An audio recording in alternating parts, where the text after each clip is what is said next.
Bukan dengan kekuatanku ku dapat jalani hidupku tanpa Tuhan yang di sampingku.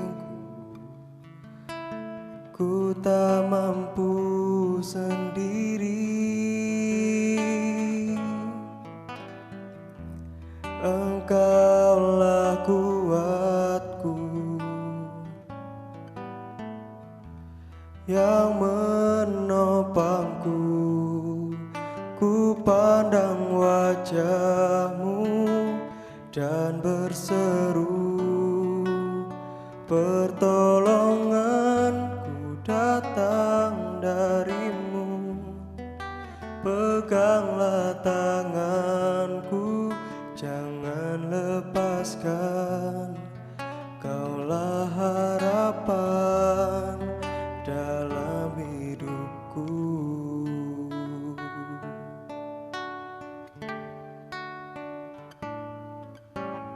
Bukan dengan kekuatanku ku dapat jalani hidupku tanpa Tuhan yang di sampingku.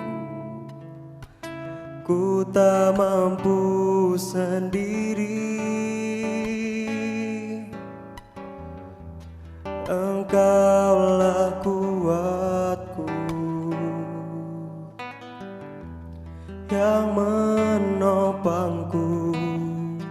Ku pandang wajah-Mu dan berseru,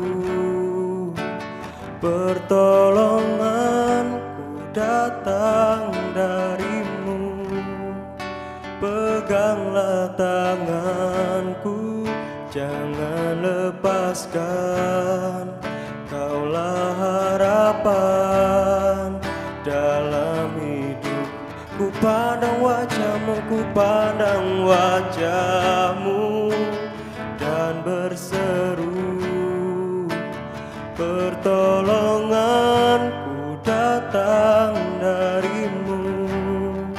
Peganglah tanganku, jangan lepaskan.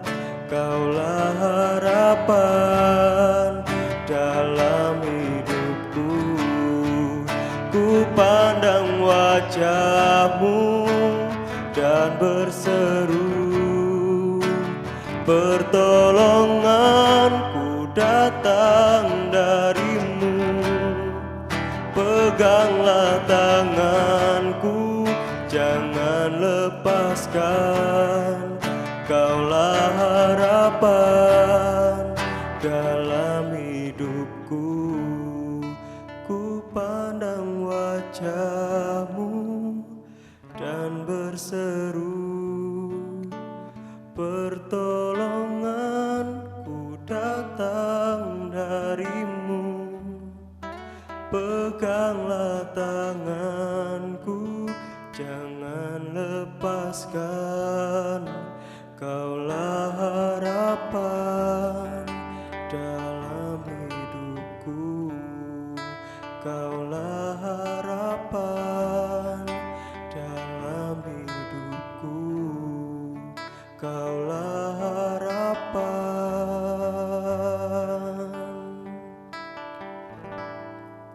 dalam hidupku.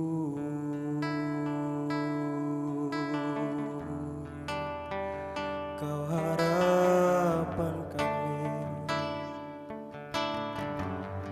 hanya Kau sumber pertolongan. Terima kasih Tuhan, Kaulah harapan kami. Haleluya.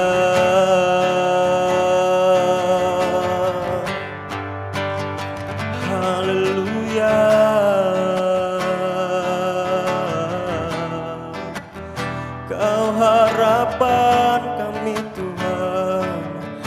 hanya Kau satu-satunya. Terima kasih Tuhan, terima kasih Tuhan. Haleluya.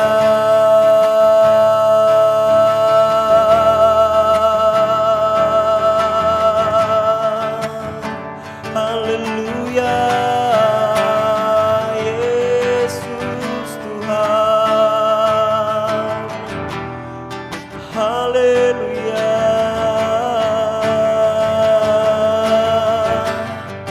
Haleluya.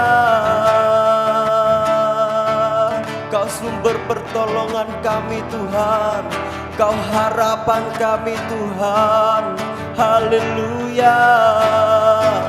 Yesus Tuhan, Yesus Tuhan. Terima kasih Tuhan, terima kasih Tuhan. Ku pandang wajah-Mu dan berseru, pertolonganku datang dari-Mu. Peganglah tanganku, jangan lepaskan. Kaulah harapan dalam hidupku.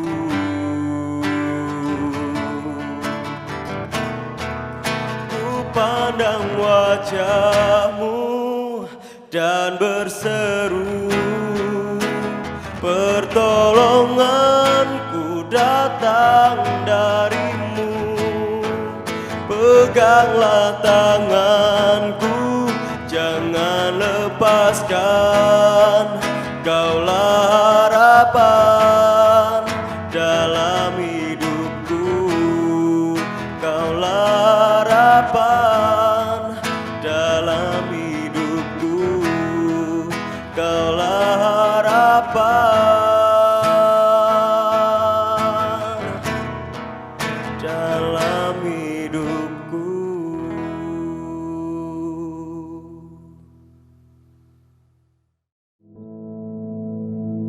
Our Father, which art in heaven, hallowed be thy name. Thy kingdom come, thy will be done in earth as it is in heaven. Give us this day our daily bread, and forgive us our debts, as we forgive our debtors.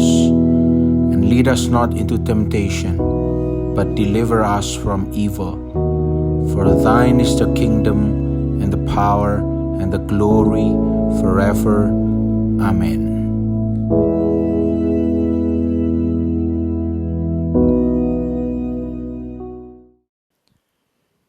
Shalom,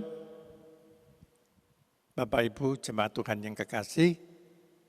Puji syukur kepada Tuhan, di pagi hari yang indah ini kita boleh bersama-sama mendengarkan renungan firman Tuhan. Puji nama Tuhan, mari kita akan bersama-sama belajar mendengarkan firman Tuhan yang akan kami berikan judul Waspadalah, Bangun dan Bangkit. Jemaat Tuhan yang kekasih, berbicara tentang kata waspada yang artinya adalah berjaga-jaga, siap menghadapi segala tantangan hidup. Jemaat Tuhan yang kekasih, di tengah-tengah situasi pandemi corona seperti ini, banyak di antara orang-orang yang saat ini mengalami situasi dan keadaan yang letih, lesu, lelah, loyo. Sebab itu pada pagi hari yang indah ini, saya ingin mengajak jemaat Tuhan untuk waspada, bangkit, bangun. Di pagi hari yang indah ini, biarlah Roh Kudus sendiri yang akan bekerja. Mari kita akan buka di dalam 1 Petrus 4 ayat yang ke-7. Demikian bunyi firman Tuhan, 1 Petrus 4 ayat yang ke-7. Kesudahan segala sesuatu sudah dekat. Karena itu kuasailah dirimu dan jadilah tenang, supaya kamu dapat berdoa. Jemaat Tuhan yang kekasih, firman Tuhan mengajak kepada saudara dan saya bahwa hari-hari ini adalah hari-hari yang sudah mendekati kedatangan Tuhan yang kedua kalinya. Sebab itu saya menegaskan waspada. Di mana dikatakan di dalam 1 Petrus 4 ayat ke-7, kesudahan segala sesuatu itu sudah dekat. Apanya yang dekat? Yang dekat adalah segala sesuatu. Dan segala sesuatu itu apa? Segala sesuatu itu adalah seluruh ciptaan Tuhan. Termasuk tumbuh-tumbuhan, hewan, matahari, bulan, bintang, gelap dan terang. Dan seluruh yang ada di dunia ini. Itulah ciptaan Tuhan. Jemaat Tuhan yang kekasih, dari situasi dan keadaan ini dikatakan kesudahan segala sesuatu sudah dekat. Sehingga sebagai orang-orang yang percaya kepada Tuhan, kita harus bisa mempersiapkan diri kita. Karena kesudahan segala sesuatu sudah dekat. Sebab itu, kita sebagai anak-anak Tuhan harus benar-benar waspada. Ada 3 alasan penting mengapa kita harus waspada. Mengapa kita harus bangun dan bangkit. Yang pertama adalah sebab hidup ini adalah sangat penting bagi Tuhan. Kenapa dikatakan hidup ini sangat penting? Karena sejak awal di mana Tuhan menciptakan manusia, di saat Tuhan menciptakan manusia itu pada hari yang ke-6. Kenapa manusia tidak diciptakan di hari pertama? Kenapa manusia diciptakan di hari yang ke-6? Karena manusia itu penting di mata Tuhan. Supaya apa? Ketika manusia itu diciptakan hari yang ke-6, maka hari pertama sampai ke-6 itu semuanya sudah diciptakan oleh Tuhan. Tumbuh-tumbuhan, hewan, matahari, bulan, bintang, gelap dan terang, dan segala yang ada di dunia, seluruh isi di dalam dunia sudah diciptakan. Sehingga manusia diciptakan pada hari yang ke-6 supaya manusia bisa menikmati apa yang dibutuhkan manusia. Sebab itu manusia itu sangat penting. Hidup kita ini sangat penting. Kalau Bapak Ibu jemaat Tuhan tidak percaya, coba lihat 2 sejoli pasangan yang baru menikah. Apa yang diharapkan mereka? Yang diharapkan dari keluarga yang baru menikah ini adalah kehadiran seorang anak. Nah, ketika seorang ibu hamil, ibu ini sedang mempersiapkan kelahiran anak yang ditunggu-tunggu ini. Apa yang dipersiapkan oleh kedua orang tuanya? Kebutuhan bayi, tempat tidur, pakaian, baju, popok, seluruh kebutuhan bayi. Bahkan pada saat sebelum dia melahirkan, dia mencari tempat rumah sakit di mana bisa melahirkan. Dan bukan hanya itu, ada orang tua yang sudah mempersiapkan nama daripada anak yang akan dilahirkan. Dia juga mempersiapkan sesuatu ketika anak ini menjadi besar. Sudah direncanakan sekolahnya di mana. Bahkan nanti kamu mau jadi apa? segala sesuatunya dipersiapkan oleh orang tuanya.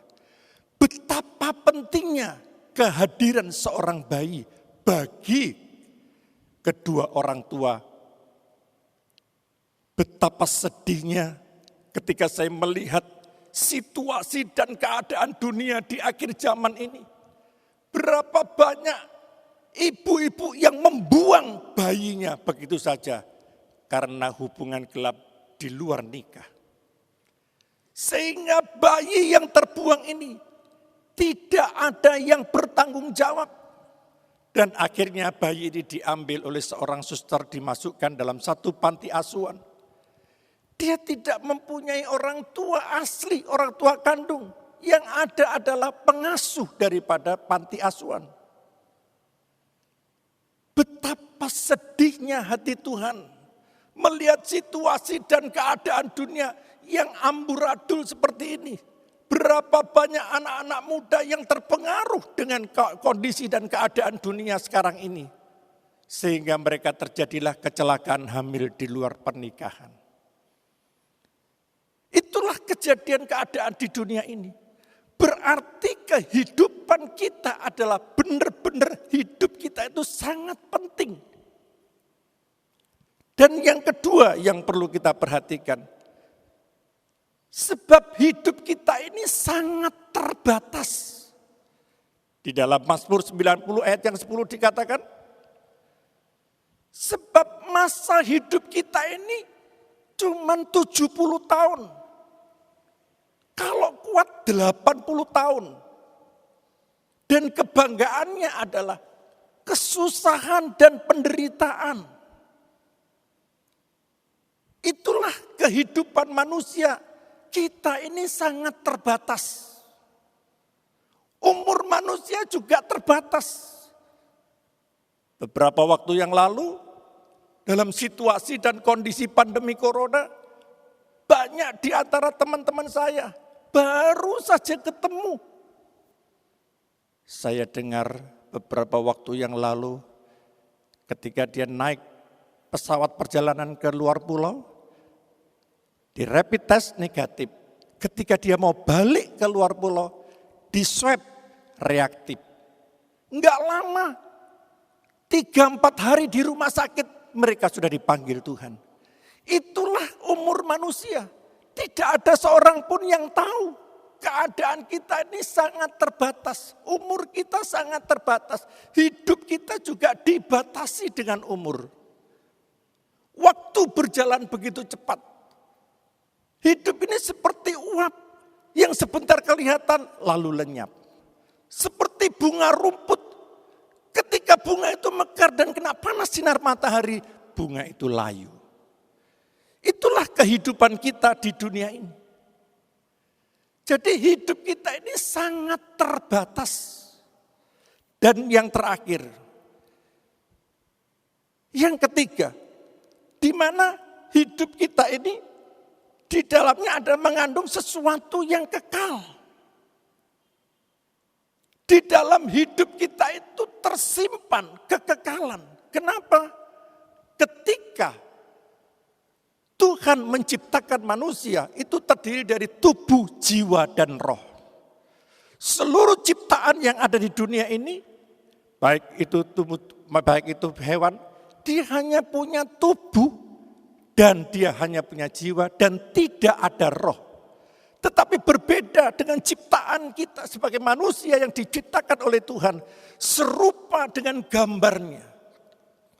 Jadi ada tersimpan kekekalan karena pada saat kita diciptakan serupa dengan gambar dari Allah.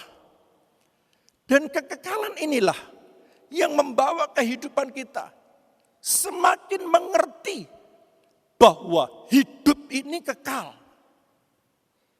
Jemaat Tuhan yang kekasih. Dari kesimpulan awal sampai akhir. Mengapa kita harus waspada? Mengapa kita harus bangun dan bangkit? Yang pertama sebab hidup ini sangat penting. Dan yang kedua sebab hidup kita ini terbatas. Dan yang terakhir sebab di dalam hidup kita itu tersimpan benih kekekalan. Jemaat Tuhan yang kekasih, ada satu kisah seorang yang bernama Joanna Roussel. Dia adalah seorang gadis kelahiran Inggris. Ketika dia lahir dengan normal tanpa cacat dalam tubuhnya. Ketika dia mulai bertumbuh dan umur 11 tahun, di mana Joanna, dia menderita penyakit.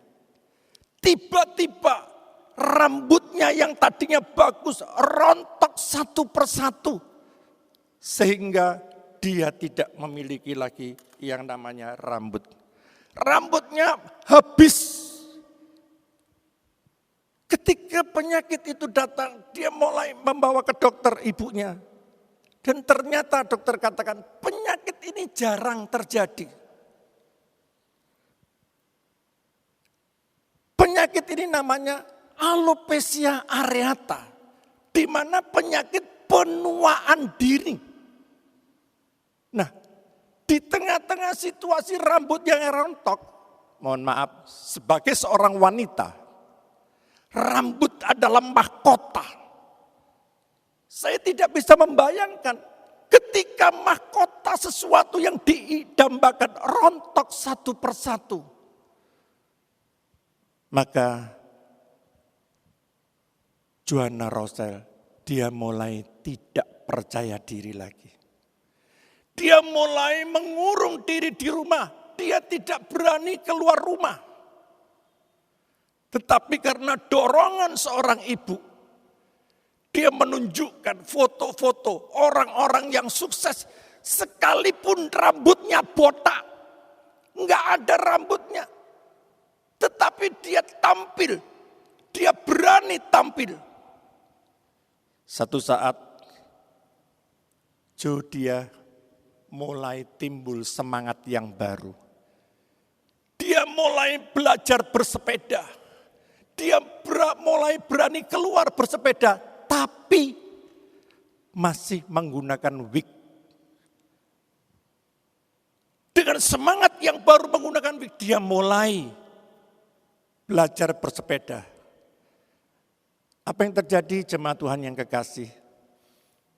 Satu saat ketika dia berumur 23 tahun,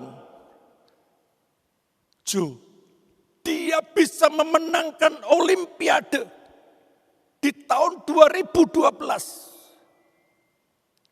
Di mana Joe mendapatkan medali emas bersama-sama dengan temannya Diana King dan Trot. Dia mendapatkan satu penghargaan, medali emas.